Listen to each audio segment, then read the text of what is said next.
प्रीतम नगर नाम का एक छोटा सा गांव, जहां एक विधवा औरत जानकी अपने 5 साल के बच्चे वैभव के साथ अपना जीवन बिता रही थी।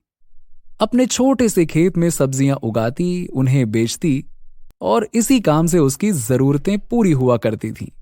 शाम का वक्त था, सूरज पूरी तरह से ढल चुका था। हल्का हल्का अंधेरा चारों तरफ छाने लगा था। वहीं एक 5 साल का बच्चा अपने कुछ दोस्तों के साथ छोटे से खेत में कबड्डी खेल रहा था।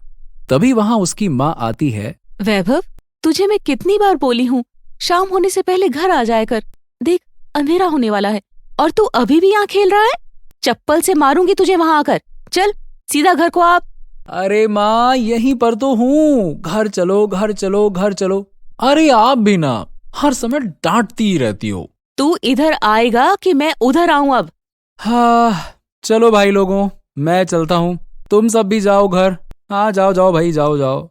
इतना कहकर वैभव धीरे धीरे कदमों से अपनी माँ की तरफ जाने लगा था। वैभव की माँ उसे देखकर मुस्कुरा रही थी। फिर वैभव भी तेज तेज कदमों से अपनी माँ की तरफ भागने लगा।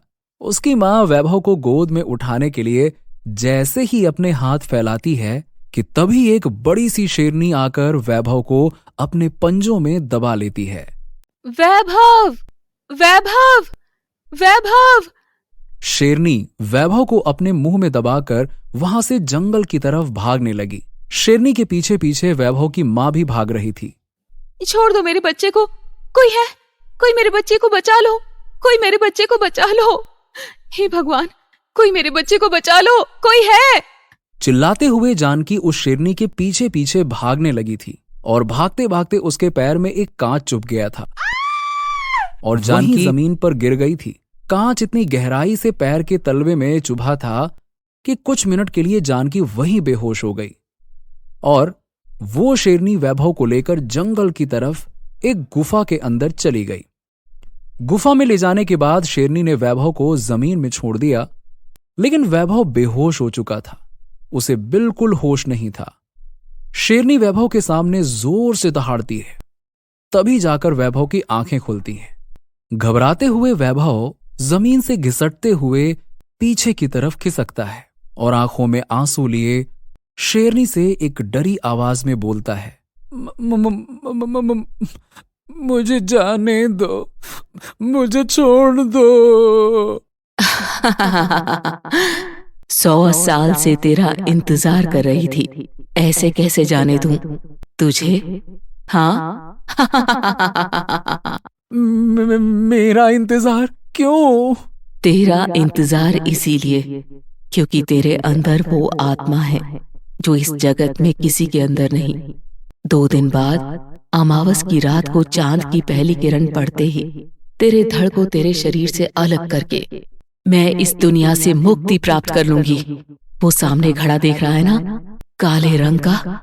उस घड़े में तेरे खून को डालने के बाद मेरी आत्मा को मुक्ति प्राप्त हो जाएगी और ये सिर्फ तेरी ही बलि देने से होगा, क्योंकि तू ही एक ऐसा बच्चा है जो इतने सालों बाद अमावस की रात को पैदा हुआ है।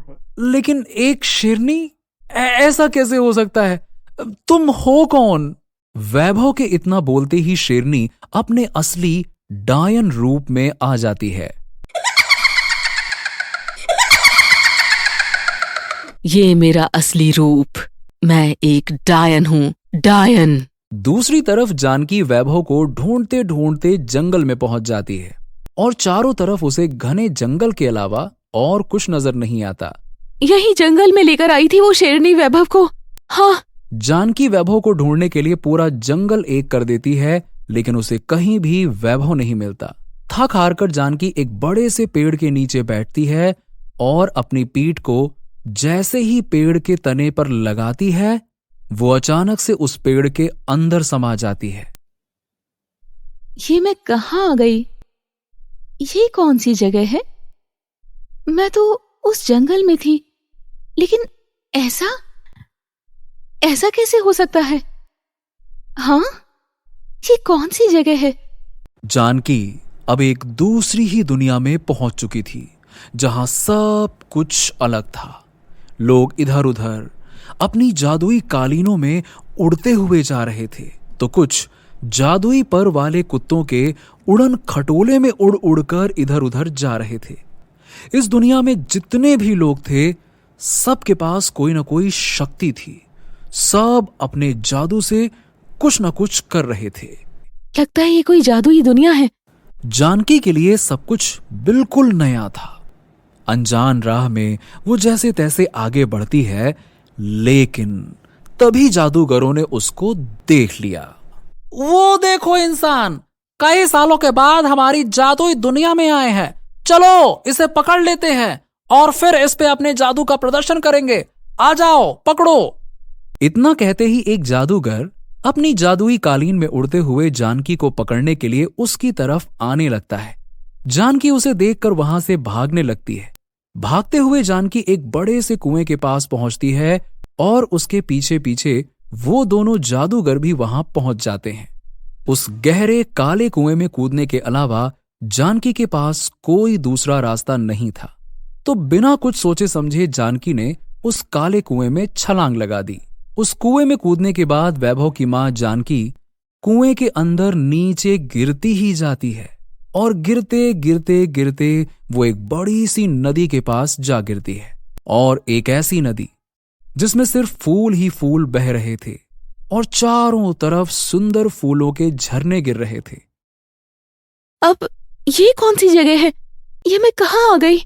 इतना कहकर वैभव की मां अपने कदम आगे की तरफ बढ़ाती है और तभी गलती से उसका पैर एक टूटे हुए फूल के ऊपर पड़ता है और फूलों के ऊपर गिरते ही वो जगह पूरी तरह से बदल जाती है।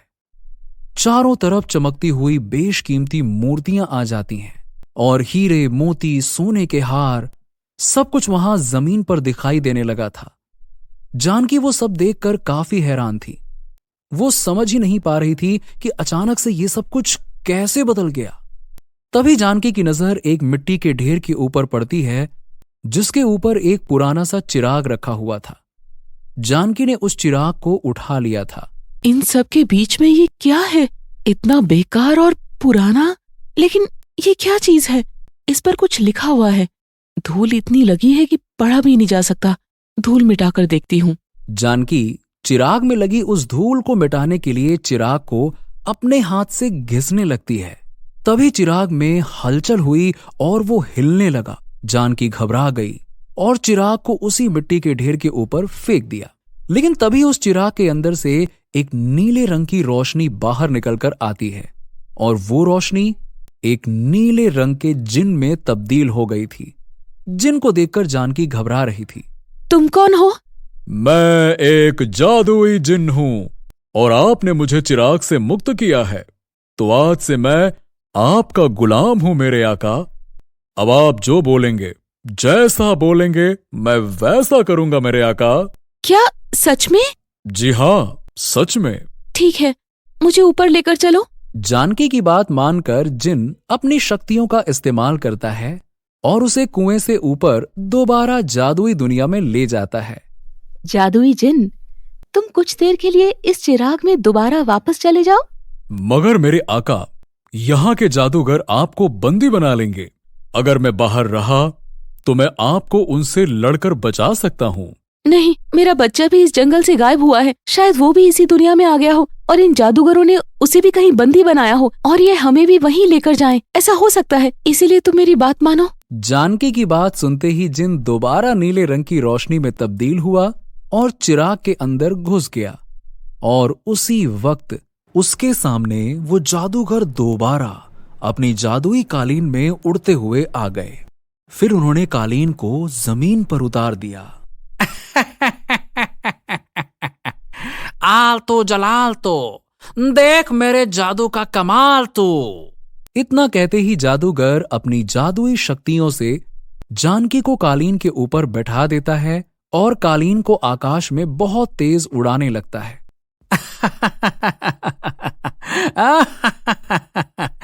तुझे तो मैं अपने महाराज के पास लेकर जाऊंगा। कौन से महाराज? कैसे महाराज? कौन हो तुम? क्या तुम जानते हो मेरा बेटा भी यहीं आया है?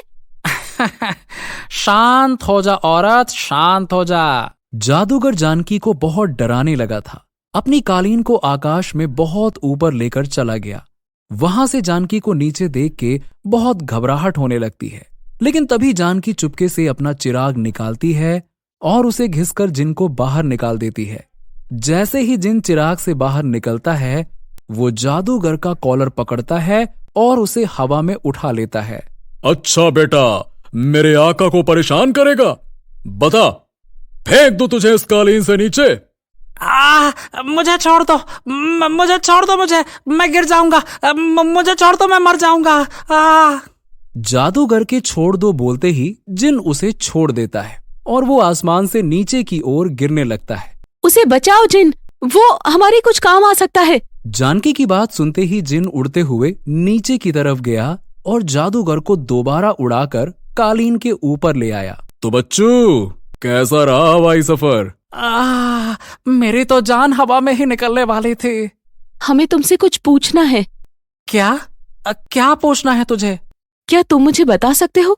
मेरा बेटा वैभव भी इसी जादुई दुनिया में फंसा हुआ है। मैंने वो पूरा जंगल छान मारा, मुझे वो कहीं नहीं मिला। मुझे नहीं पता, मुझसे मत पूछ। बताता है या फेंकू तुझे दोबारा नीचे? बोल। नहीं नहीं नहीं नहीं नहीं, बता रहा हूं, मैं बता रहा हूं, मुझे नीचे मत फेंकना, मैं मर जाऊंगा। बोल, जल्दी बोल। तुम्हारे बेटे को कोई शेरनी नहीं बल्कि एक डायन उठाकर ले गई है। वो डायन जिसे 100 साल पहले तुम्हारे ही गांव के अंधविश्वासी लोगों ने एक बरगद के पेड़ से लटकाकर उसके बच्चे समेत उसे जिंदा जलाकर मार डाला था। उसकी चीखें पूरे गांव में गूंज रही थी, लेकिन कोई भी उसे बचाने के लिए आगे नहीं आया। मरने के बाद वो एक डायन बन गई और इतने सालों से भटक रही है, और उसे मुक्ति तभी मिलेगी जब वो तुम्हारे बेटे के धड़ को अलग करके अमावस की रात को बलि देगी। तुम्हारा ही बेटा इसलिए क्योंकि वो भी अमावस की ही रात को उस समय में पैदा हुआ है। उसकी आत्मा, उसके खून में वो ऊर्जा है जो उसे मुक्ति प्राप्त करा सकती है। और ऐसा बच्चा 100 साल में सिर्फ एक बार जन्म लेता है, और वो वहीं जंगल में है जहां से तुम इस जादुई दुनिया में पहुंची हो। समझी? हे भगवान, मुझे अपने बच्चे को बचाना होगा। हे जादुई जिन, क्या तुम मुझे उस जगह तक ले जा सकते हो? जो हुक्म मेरे आका। इतना कहकर जिन जानकी को अपने साथ उस कालीन से गायब करके सीधा गुफा के पास ले जाता है। क्या ये वही जगह है? हाँ, इसी गुफा के अंदर वो लोग हैं। जानकी भागकर गुफा के द्वार के पास पहुंचती है और उत्सुकता के साथ जैसे ही एक कदम अंदर रखती है, उसे जोर का झटका लगता है और वो बाहर की तरफ झटक जाती है। आका, संभाल कर आका, संभाल कर। मैं देखता हूं इस द्वार पर ऐसा क्या है। इतना कहकर जिन अपने शक्तियों से उस द्वार पर एक रोशनी डालता है तो उसे दिखता है कि गुफा के द्वार पर एक सुरक्षा कवच बना हुआ है जिसे भेद कर ही अंदर जाया जा सकता है। इस द्वार पर एक सुरक्षा कवच बना हुआ है आका, जिसे तोड़कर ही भीतर जाया जा सकता है। मैं इसे तोड़ता हूं, रुकिए। इतना कहकर जिन अपनी शक्तियों का इस्तेमाल करता है और द्वार के कवच के ऊपर वार करता है, लेकिन डायन के बनाए हुए उस जादुई कवच को कोई फर्क नहीं पड़ता। फिर जिन अपनी सारी ताकत लगाकर उस कवच के ऊपर फिर से वार करता है तो अगली बार में वो कवच टूटकर बिखर गया था। फिर दोनों गुफा के अंदर घुसते हैं। तभी जानकी देखती है कि वैभव को एक पिंजरे में कैद किया गया है और वो डायन एक बड़े से पत्थर के ऊपर बैठी हुई है। कौन हो तुम? छोड़ दो मेरे बच्चे को, वरना तुम्हारा अंजाम बहुत बुरा होगा।